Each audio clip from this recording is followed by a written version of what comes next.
n'oubliera pas de sitôt le Forum régional de facilitation de l'OACI du transport aérien dans la région Afrique et Océan Indien, tenu la semaine dernière au Palais des Congrès de Yaoundé. Le ministre d'État, secrétaire général de la Présidence de la République, a officiellement ouvert et clos les travaux de 2 jours, placés sous le thème générique « Ciel sans couture, une facilitation pour un monde connecté ». Cette activité était organisée conjointement par le ministère des Transports et la Délégation générale à la Sûreté nationale avec l'expertise technique de la CCCA, l'autorité aéronautique, et en présence de Juan Carlos Salazar, secrétaire général de l'Organisation de l'aviation civile internationale. Les conclusions du forum se rapportent au rôle de l'OACI dans la réglementation et les mécanismes de renforcement de la collaboration entre les autorités de l'aviation civile, les aéroports, les compagnies aériennes et les agences gouvernementales telles que la douane. Ces travaux ont couvert les défis que traverse l'Afrique en matière de transport aérien. Il était question de regarder comment on peut améliorer l'expérience du passager, qui fait à ce que ce passager, lorsqu'il voyage sur le continent africain, se sente aussi dans les mêmes conditions que dans les autres aires géographiques du monde. Il était question de regarder d'autres défis que nous avons dans la coordination des administrations à l'intérieur des États. On a émis les vœux aussi de pouvoir avoir l'assistance de la communauté internationale entière.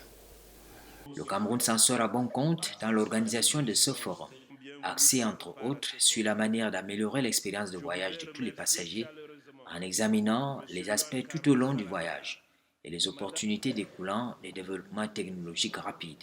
Ce n'est pas la première fois que le Cameroun est cité en leadership, à savoir que vous savez que Air Afrique avait été créé à Yaoundé.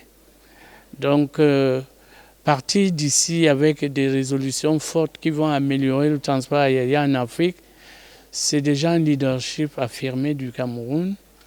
Et la manière que se sont déroulés les 2 jours, je crois que tous les Africains qui étaient ici, à partir du moment où ce que ces gens ont vu ici, même les gens de l'organisation, le Cameroun devient une destination qui vont choisir.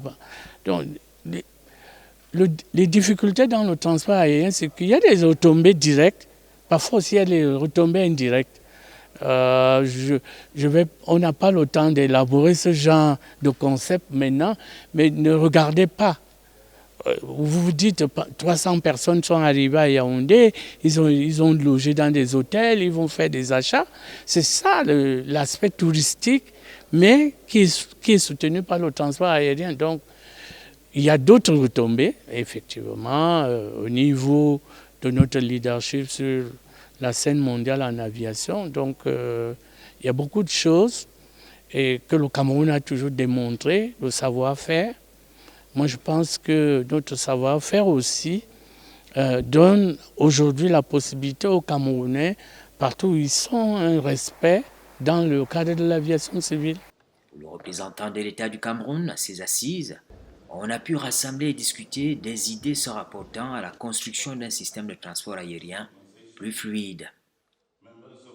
J'avais émis le vœu que ces assises contribuent à l'approfondissement des échanges sur les mesures à prendre pour faciliter le transport aérien et améliorer la sécurité et la sûreté dans le domaine de l'aviation civile.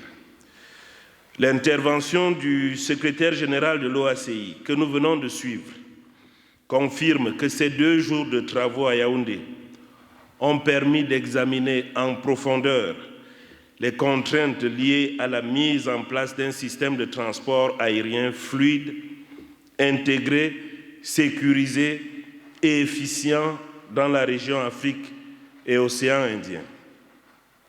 Les assises de Yaoundé ont également offert aux participants l'opportunité de poser un diagnostic du fonctionnement de nos aéroports et de proposer des actions à réaliser pour faciliter davantage le transport aérien des personnes et des biens. Pour l'essentiel, ces actions portent sur le renforcement de la coopération régionale et de la coordination interagences afin d'accroître l'efficacité des processus en matière d'aviation civile. L'arrimage des législations et politiques nationales aux normes de l'OACI, la définition des normes sanitaires standards pour le transit des personnes et des biens. Qu'il me soit donc permis de vous adresser mes chaleureuses félicitations pour le travail remarquable que vous avez accompli et pour les conclusions auxquelles vous êtes parvenus. Les sessions ont permis d'évoquer les conditions de voyage des personnes handicapées et la gestion des réfugiés, des apatrides qui ne disposent pas toujours de documents de voyage. Les travaux de Yaoundé vont être portés à la conférence ministérielle qui va déboucher donc à l'élaboration de la politique mondiale en matière de facilitation qui va être adoptée par les 193 États membres au mois de septembre 2025. On tend concrètement à ce que le passager africain, d'abord on a même regardé des sujets tels que les personnes à mobilité réduite, comment on va améliorer. Il a été constaté que, si je prends le cas du Cameroun, au moment des constructions de nos aéroports, il n'avait pas très clairement été mentionné comment ce genre de passagers doivent être facilités à voyager. Donc on va s'acheminer certainement avec le concours des autres États, comment on peut améliorer ces plateformes aéroportuaires pour pouvoir faciliter aussi ce genre de passagers. À la fin du forum, l'espoir est permis au regard de ce qui est fait. De nouvelles perspectives sont ainsi ouvertes en matière de facilitation du transport aérien dans la zone Afrique et Océan Indien.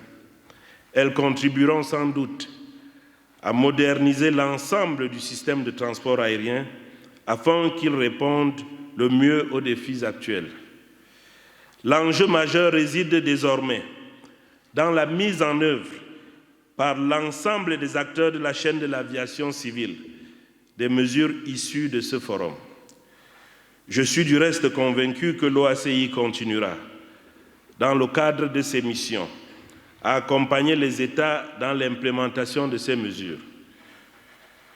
Pour ma part, je puis vous assurer de la ferme détermination et de l'engagement inébranlable du président de la République du Cameroun, son Excellence Paul Biya, à ne ménager aucun effort pour améliorer notre système de transport aérien, notamment à travers la modernisation et la sécurisation de nos aéroports.